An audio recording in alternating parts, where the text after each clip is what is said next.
तुझी चूक स्वप्न बघण्याची नाहीये, खोटं बोलण्याची, सगळ्यांच्या भावनांशी खेळण्याची आहे। या घरातल्या प्रत्येकाला दुखावलंयस तू, त्यांना फसवलंयस, तेव्हा आता या घरात तुला जागा नाही। बाई तू? हो, मीच बोलतेय। आजपर्यंत प्रत्येक वेळी मी तुझ्यावर विश्वास ठेवला, तुझ्याबद्दल कोणी काही बोललं तर मी ऐकून घेतलं नाही, प्रत्येक वेळी तुला पाठीशी घातलं, पण आता नाही। फार मोठी चूक केलीस तू। इतकं सगळं होऊनही मी तुला पाठीशी घालेन, समजून घेईन अशी अपेक्षा ठेवू नकोस। अरे समजून त्याला घेतात ज्याला आपली चूक कळतीये, पश्चाताप होतोय, पण इथे तर तू चुकलास हेच मान्य करायला तयार नाहीयेस। जा, निघून जा इथून। मोठे बाई प्लीज थांबा ना, माझ्यासाठी थांबा। मला कळतंय तुम्हाला त्रास होतोय, तुम्हाला राग आलाय, पण सीटला घराबाहेर नका ना काढू प्लीज प्लीज। तू स्वतःहून बॅग घेऊन निघून जातोयस, कमी तुझी बॅग घेऊन येऊ? सुमित्रा, अगं तो चुकला आहे, पण तू खूप टोकाचा निर्णय घेतेस। टोक तर यानं गाठले खोटं बोलून। मोठ्या बाई, अहो त्याला हवं तर शिक्षा करावं, पण असं घराच्या बाहेर काढणं? ताई, ती प्रेम कविता सापडली तेव्हा गैरसमज करून तू सुहासला घराबाहेर काढायला निघाली होतीस। इथं तर कळतंय सिद्धू चुकलाय, त्यानं कबूल केलंय तसं, तरी मी त्याला या घरात ठेवू? त्या प्रेम कवितेमुळे अर्चनावर अन्याय झालाय असं तुला वाटलं ना? इथे तर आदितीवर अन्याय झालाय, खूप त्रास झालाय आदितीला याच्यामुळे, तरी मी याला घरात ठेवू म्हणतेस? मोठ्या बाई, गावात कळलं तर लोक काय म्हणतील? हा इथेच थांबून गावकऱ्यांसाठी काम करणार आहे हे अख्ख्या गावाला माहिती होतं। गावकऱ्यांच्या खूप अपेक्षा आहेत त्याच्याकडून, यानं तशी आश्वासनं पण दिली होती गावकऱ्यांना। उद्या हा आपल्याला सगळ्यांना फसवून अमेरिकेला निघून गेला असता तर गावकऱ्यांना काय उत्तर देणार होतो आपण, याचा विचार यांनी केला नाही ना। मग आता लोक काय म्हणतील याचा विचार आपण तरी का करायचा? मोठ्या बाई, सगळं पटतंय, आम्हाला सुद्धा राग आलाय त्याचा, पण त्याला असं रागाच्या भरात घराबाहेर काढताय, याने प्रश्न सुटणार आहे का? तुम्ही आदितीला रागाच्या भरात घराबाहेर काढलं, त्यानं प्रश्न सुटणार आहे का? हे बघा, मी आई आहे त्याची, कोणीही मध्ये पडायचं नाही। माझा निर्णय झालाय, तू ह्या घरात राहणार नाहीयेस।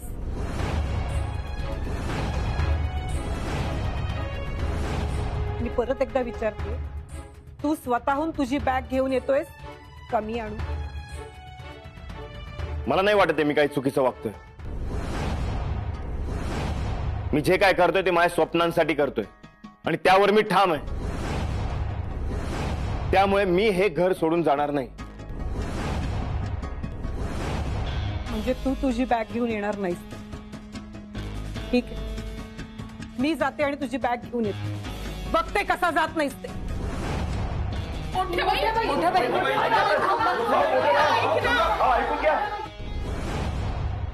मोठ्या बाई ऐका ना प्लीज प्लीज, ऐका माझं। चूक फक्त सेठची नाहीये, माझी पण आहे, सेठला माफ करा ना प्लीज। अगं, तो बाहेर त्याची चूक मान्य करायला तयार नाहीये आणि तू इथे त्याच्या वतीनं माफी मागतेस। त्याला नाही राहायचं नाही या घरात, मग निघून जाऊ दे ना त्याला इथून। मोठ्या बाई ऐका ना, मोठ्या बाई थांबा, मोठ्या बाई ऐका ना प्लीज, असं नका करू। मी काय बोलते ते तरी ऐकून घ्या। मोठ्या बाई प्लीज माफ करा सेठला। मोठ्या बाई, अहो काय?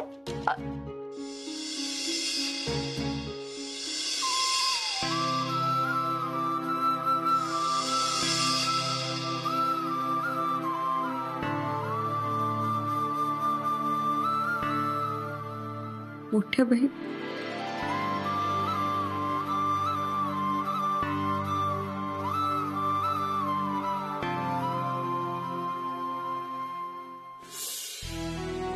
झाली बॅग भरून?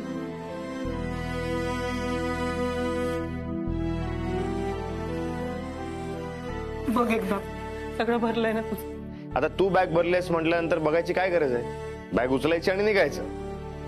मोठी बाई, मी शिकायला चाललोय मुंबईला, कायमचं घर सोडून जात नाहीये मी. असं नको ना बोलूस, नाही तर मी तुला जाऊच द्यायची नाही. मोठी बाई, मी असं जाईन का? आणि मला सांग, मुंबई काय लांब आहे का? अगं 3 तासात पोहोचतो आपण. मी येत जात राहीन ना. मोठी बाई, मी सुद्धा तुझ्याशिवाय राहू शकत नाही. पण तू इथे नसणारच ना रे.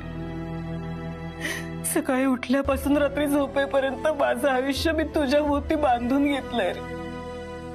अचानक तू नसणारेस. एकटं राहायची सवय नाहीये रे तुला. तिथे तू कसा राहणार आहेस? बाळा, अरे तुझ्या डोळ्यात बघून मला कळतं तुला काय हवंय ते. तिथं कोण बघणार आहे सगळं? कोण तुझी काळजी घेणार रे तिकडे? आपलं इतकं भरलेलं घर असताना तू एकटा तिकडे मुंबईत जातोयस. या काळजीनं माझी झोप उडाली आहे रे बाळा. मोठी बाई, अगं हे बघ, मी तुला सांगते, दिवसातून 2दा फोन आला पाहिजे तुझा. तू तिकडे कसा आहेस, किती वाजता झोपतोयस, काय खाल्लंयस, तुझी तब्येत बरी आहे ना, हे सगळं मला कळायला हवं काय. आणि हे बघ, महिन्यातून एकदा तरी नाही, 2दा तू गावाला यायला पाहिजेस काय.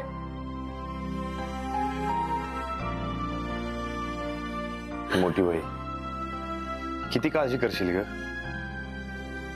अगं मी मुंबईला शिकायला जातोय. एकदा का शिक्षण पूर्ण झालं ना की परत तुझ्या जवळ ये, कायमचं.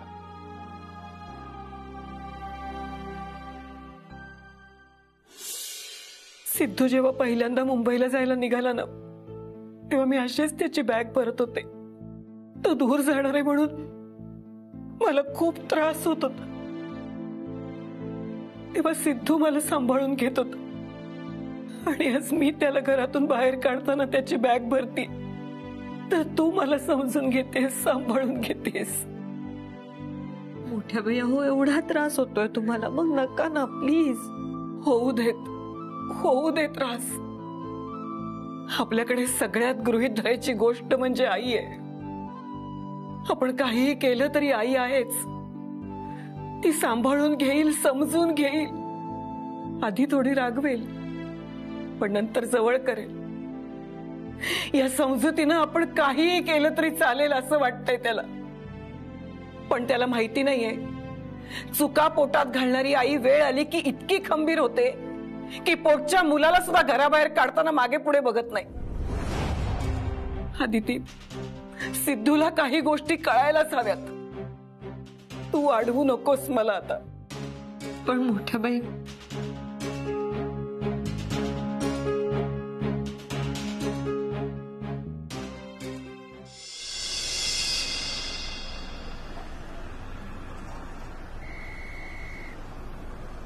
तात्या, बयोबाई, बघताय ना, मोठ्या बाई कोणाचंच ऐकत नाहीये.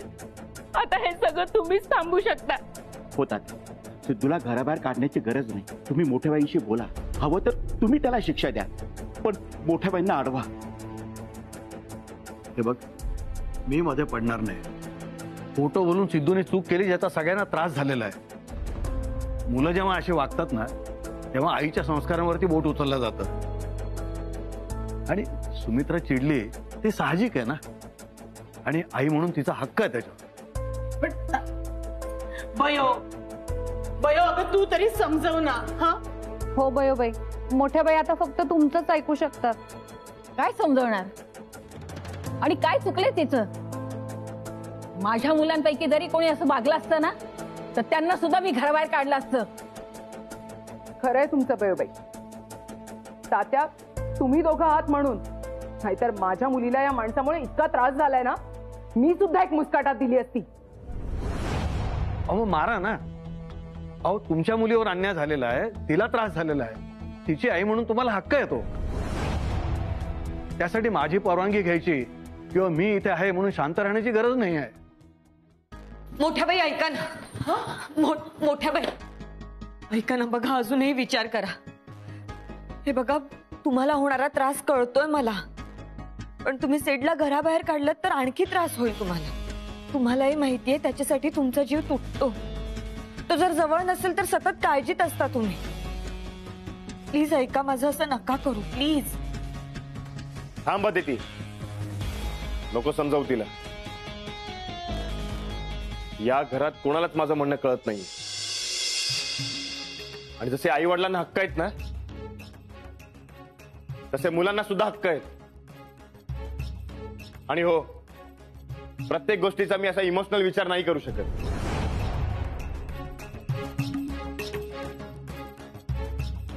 हो, पण जिथे भावना गुंतल्यात ना, तिथे प्रत्येक गोष्टीचा फक्त व्यावहारिक दृष्ट्या विचार करून नाही चालत. पण तरीही तू केलास ना, मग आता मी सुद्धा करते. भावना गुंतल्या असून सुद्धा प्रॅक्टिकल विचार करून सांगतेय, आत्ताच्या आता घराबाहेर हो. निघ.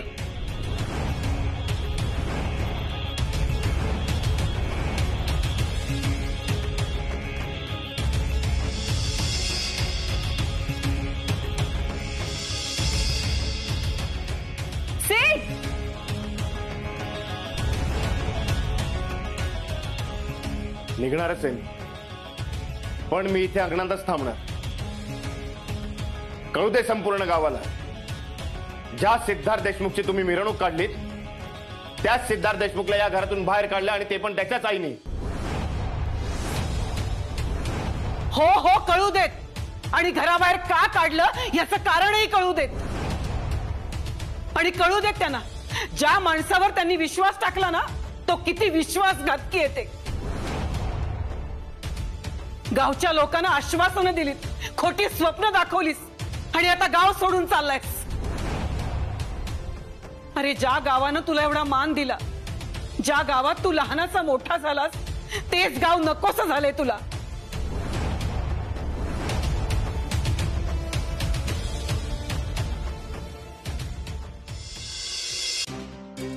सेठ,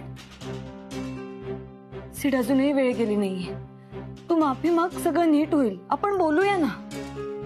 आदिती, आत ये. नाही मोठ्या बाई,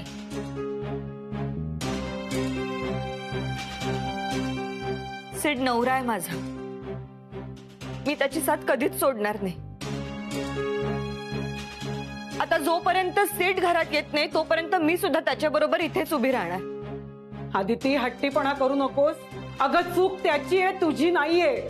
आजपर्यंत त्याच्यासाठी खूप भोगलेस तू. आदिती, आत ये. नाही मोठ्या बाई,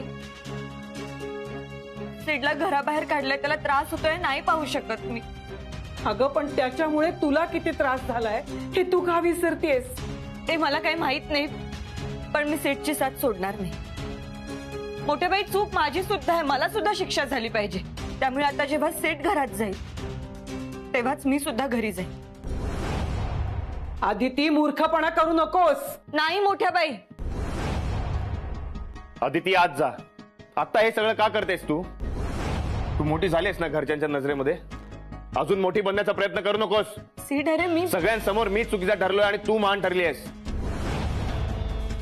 माझ्या नवऱ्याबरोबर मी शिक्षा भोगायला तयार आहे हे दाखवून तुला काय सिद्ध करायचंय? मला कोणाला काहीही दाखवायचं नाहीये. माझं प्रेम आहे तुझ्यावर, म्हणून. हो ना, प्रेम आहे ना, मग सांग ना सगळ्यांना ठणकावून की सीट बरोबर आहे. त्याचं म्हणणं समजून घ्या म्हणून सांग.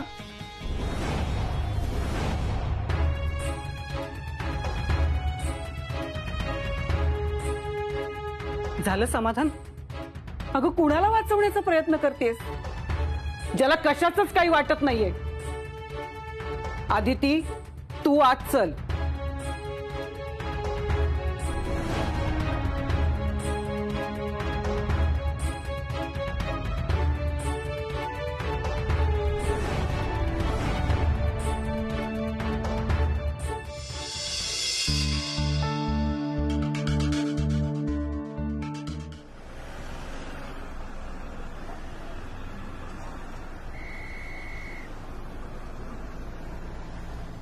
आदिती, नको रडूस, नको त्रास करून घेऊस. खूप त्रास करून घेतलायस तू आतापर्यंत. नेहमी त्रास झाला की मिठी मारणारी, हा काही का सांगितलं नाही? सांगायचंच ना मला.